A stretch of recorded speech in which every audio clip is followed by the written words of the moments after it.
You wake up tired, not from lack of sleep, but from the weight of another day you didn't shape. The alarm rings, but it's your phone you reach for first. Notifications pull you into the noise. Scroll, click, watch, consume. Before you've even stood up, your focus is gone.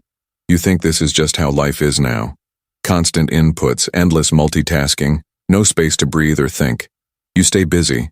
You answer messages, check your calendar, listen to a podcast while brushing your teeth. You call this being productive. But deep down, you know it's just motion without direction. This is the modern trap.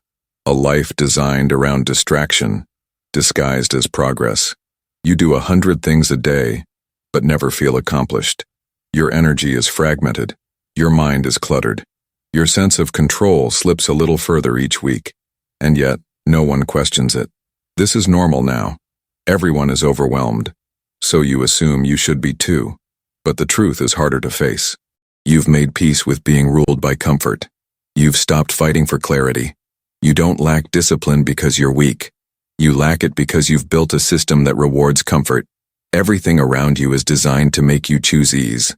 Quick meals, easy entertainment, soft distractions that numb instead of strengthen.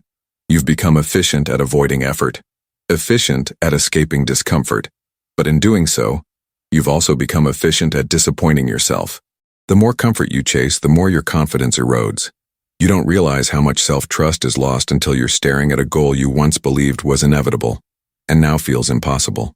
You tell yourself you'll start tomorrow, that when things calm down you'll refocus, but tomorrow never arrives the way you want it to. There's always noise, always friction, always something easier, and each delay, each excuse becomes part of your identity. The hardest part isn't doing the work. It's remembering who you were before you stopped trying. The version of you that moved with purpose, that believed in effort, that wasn't addicted to shortcuts. Somewhere along the way, you traded depth for speed, presence for stimulation, intent for reaction. You didn't notice the shift. It wasn't dramatic. It was subtle, gradual, hidden beneath routines that felt harmless. But now you feel it. The weight of being unaligned with who you want to be. You recognize it when you lie awake. Not physically tired, but mentally drained by the awareness that your time isn't being used the way it should be. You were not born this scattered, this distracted, this dependent on dopamine and delay. You were trained into it by repetition, by the world around you, by a system that profits from your inability to focus. Your attention was commodified, and your habits shaped around that transaction. But just because it's normal doesn't mean it's right. And just because it's easy doesn't mean it's harmless. You were told motivation is the key, that when you finally find the right book, the right quote, the right morning routine, everything will fall into place. But it doesn't. It never does. Because motivation is unreliable. It's an emotion, not a foundation. It comes and goes with your energy, your mood, your sleep, your stress. It's not something to build on. And still, people chase it, as if the problem is inspiration, not structure. As if more content will somehow replace action. But you already know what to do. The issue isn't clarity, it's consistency. And consistency isn't something you feel, it's something you engineer. You've tried. You've started strong before. You've had weeks where everything felt aligned. And then something happened. You got sick. You got busy. You got distracted. And the system collapsed. Because it wasn't a system. It was a streak. What no one tells you is that real discipline doesn't look impressive. It's not loud. It's not aesthetic. It's quiet, boring, and brutal. It's doing the right thing long after the emotion is gone.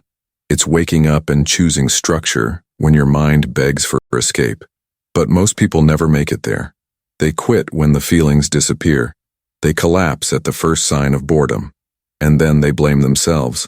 They say they're not built for it, that maybe they just don't have what it takes. But they do. You do. What you lack isn't capacity. It's architecture. A structure that protects you from your weaker impulses. A life designed to make the right choice, the easy one. The longer you depend on motivation, the more fragile you become. And the more fragile you become, the less you trust yourself. Until one day you stop trying. You learn to expect failure. You lower the bar. You call it realistic. But it's not realism. It's resignation. There's a cost to that. A slow erosion of self-respect. A quiet voice inside that asks why you keep breaking promises to yourself. You drown that voice in more content, more noise, more busyness.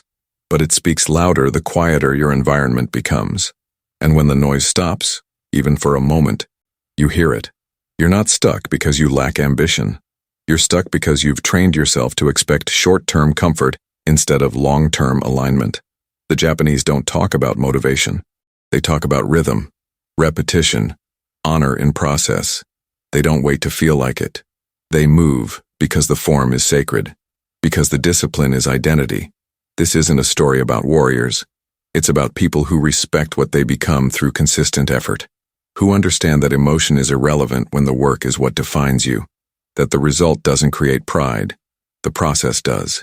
You can keep living like this, in loops, or you can make a new choice.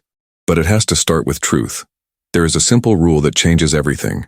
Design your life so discipline becomes easier than distraction, not by thinking harder, not by trying to be stronger, but by shaping your environment to reduce friction for the right actions and increase friction for the wrong ones. Put your phone in another room. Create a space that invites focus. Define your non-negotiables. Build routines that are boring but unbreakable. Build them not for aesthetics or approval but for alignment. You don't need 10 steps. You need one step done every day.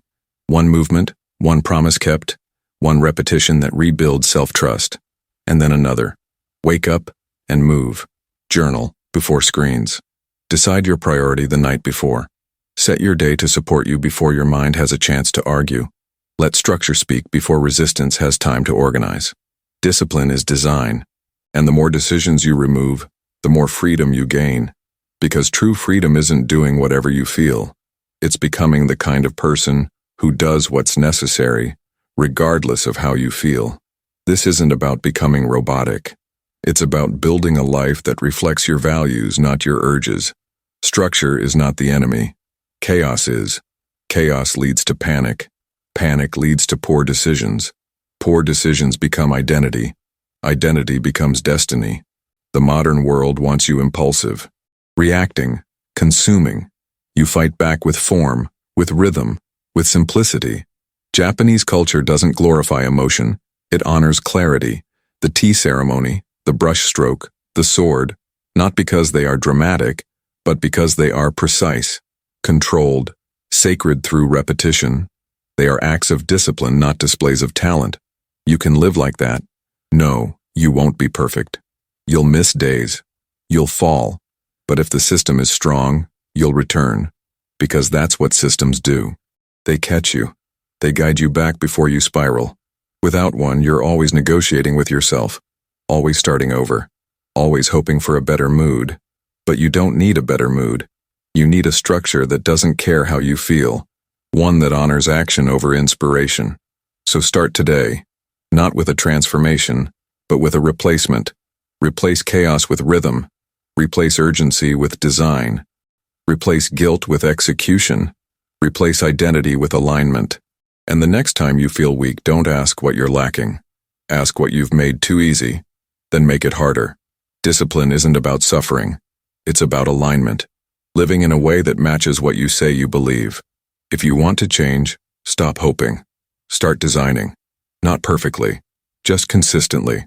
That's what mastery looks like. That's what peace feels like. And that's how you stop betraying yourself.